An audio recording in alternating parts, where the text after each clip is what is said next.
Well, the first question today comes from Martin. Firstly, let me say thank you for all those who've responded. It's been a good response to this Q&A Asking Martin session.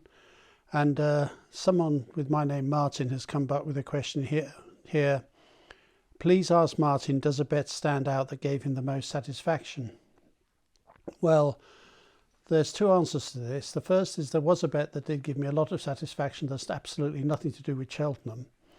And there is a bet to do with Cheltenham that did give me and the clients a lot of satisfaction. To get the non-Cheltenham one out the way first, many years ago, some of you may remember that the Sun and maybe other newspapers, tabloid newspapers, but the Sun notably used to do computer-generated races where they used to take the winners of, say, the Derby over a number of years, the Nijinsky, Millreef, and all the Derby winners, Seabird, and have an imaginary computer race. And the Sun used to then run the race, and the winner was published the next day in the paper, and there was betting. William Hill opened a book on this, and I saw that there was going to be a computer-generated derby on one occasion, and I noticed in the small print that the adjudicator was going to be Jim McGrath of Timeform. Now, knowing Jim as I did, I knew that he'd be referring to the Timeform ratings to find out the one that he thought would have won.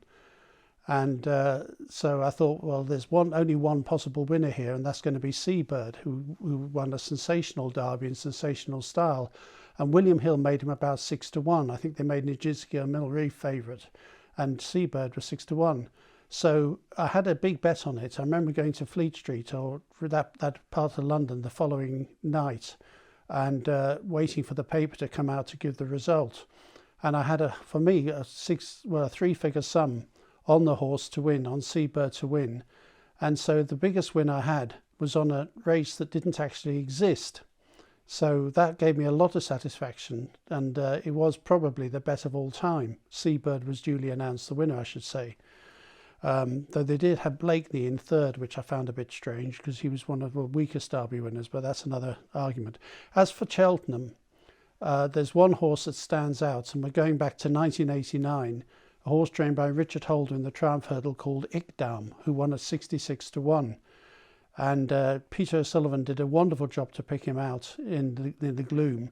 Now, the story of this was that a colleague and I were working on the weekend before Cheltenham on the bulletin book, writing up the Truimph Hurdle, and the heavens suddenly opened during the Sunday afternoon, course of Sunday afternoon. And Richard Holder, I had a horse with him at the time, told me that Ikdam would love the mud if it were to rain. So I just said to my colleague, I said, let me just write the last paragraph of this Truimph Hurdle preview. And I put finally, which is always an interesting paragraph.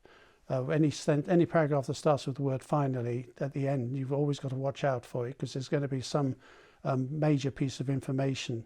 And I said that finally, I was speaking to Richard Holder in the last few days, and he said if the rain was to come down, Ikdam would have a fantastic chance and would outrun his odds. And there was no Betfair in those days, but he was 66-1 with the bookmakers, and I have a number of clients who remember backing him. And that's the story of the race. He was an afterthought, really, that I put him in as one to watch. I don't think he was a selection. I think I gave him as the best each way. But I remember in the gloom of that Truimph Hurdle, as he came through the mud, I just wondered how on earth Peter Sullivan managed to pick him out, and he got up and won by a length and a half. And he actually ended up, he was an entire horse. He wasn't gelded.